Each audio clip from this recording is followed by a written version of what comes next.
And hello everyone, it is Tom, it's FANzine Live. We are here to take a look at a zine called Doghair by a creator named Ganmu. Neat thing about this is it is a mini koosh. Koosh, of course, being the Latvian or Baltic Comics magazine. This is the latest issue, number 53, another fantastic issue where they are talking about Czechs, and it is a not Czechoslovak, it is a Czech filled zine, so all the folks are out of the Czech Republic. Neat book, lots of interesting stories, and so creative in the artwork and in the storytelling. So I love Koosh, I love it to pieces. I've got a whole bunch of them now. But the creator of Koosh, David Schilter, wanted to make sure I got that last name correct. David, in addition to Koosh magazine, he also publishes slightly longer form mini comics, same physical dimensions as Koosh, just as a saddle-stitched mini comic. And when I was in Prague at, I believe it's called Zhao, I picked up 4 of the mini kooshes, and just for giggles I picked one out to go through today. It's called Doghair, but each of these tells a single story. They're usually a little longer in story than the stuff you get in a koosh anthology, and it's a nice showcase for a given artist. So I'm gonna put these off to the side, but yeah, I picked all these up and they're really great. And we're going to put that off to the side, and we're going to take a look at Doghair. Layout and design is just pitch perfect. They do a great job. You can see Ganmu, Doghair, mini koosh. I'm going to flip to the back here, and it says, the man in this story is extremely focused on his dog, though he doesn't feel the same affection for other creatures. He's more willing to step up for his dog than for his wife. Some information on that. First thing I do want to tell you is that the printing on this is just fantastic. Koosh has just great printers, and the paper, as you can see, is Munkin Pure, 120 gram on the inside, 200 gram on the outside. So it's a nice cardstock cover, very thick paper on the inside. And when you have this nice paper, and he uses almost a cream, if you will, you can see that you can do things with a great printer on great paper, like some of these shades. They're just fantastic. And so you can do just really great things.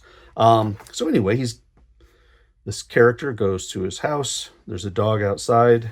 He doesn't care about that dog, walks right past him, goes home. And you can see his dog is up on the table. Looks like somebody's on the other side of the table. And you can see that they have dinner. And the wife says, next time, can you help out a little more? You know, when I'm busy with something, don't just stand there and watch. So there's a little bit of tension between I guess the husband and wife, or boyfriend and girlfriend. But he looks at the dog and he doesn't say anything. He just looks at the dog. And instead of helping out, he leaves the plate and goes away and sits by the drink. She goes downstairs and goes into the embrace of another man. But you've got the dog in the way. Later in the evening, he's out. He sees the dog out there, a little concerned. There's the second dog, or I guess it would be the first dog. It was the dog from the beginning. Looks up at him, and he ignores it. Goes back up in the elevator to his apartment, and the significant other says, I'm going out, taking his dog with him. So he's back drinking his drink. She's talking to, let's say, her boyfriend, her other boyfriend, and the dog ends up going behind, and they're having some type of conversation, and he's had enough. drink spills over. He runs down the stairs, out the door, down the stairs, out the main door. They're talking.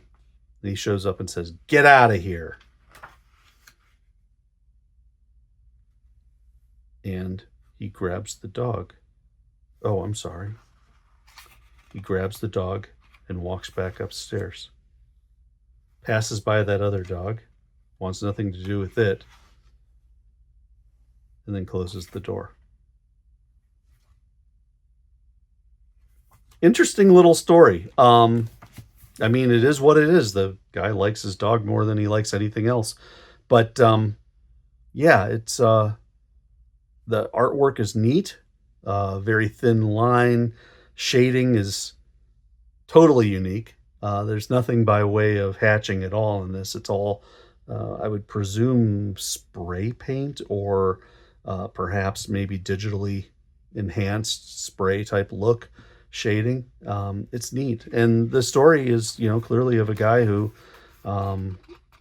is in a dysfunctional relationship, probably of his own making, and he's just latched onto his dog. So you can tell these types of stories. Let's see, 1, 2, 3, 4, 5, 6 times 4. So you got a 24-page story here without the covers.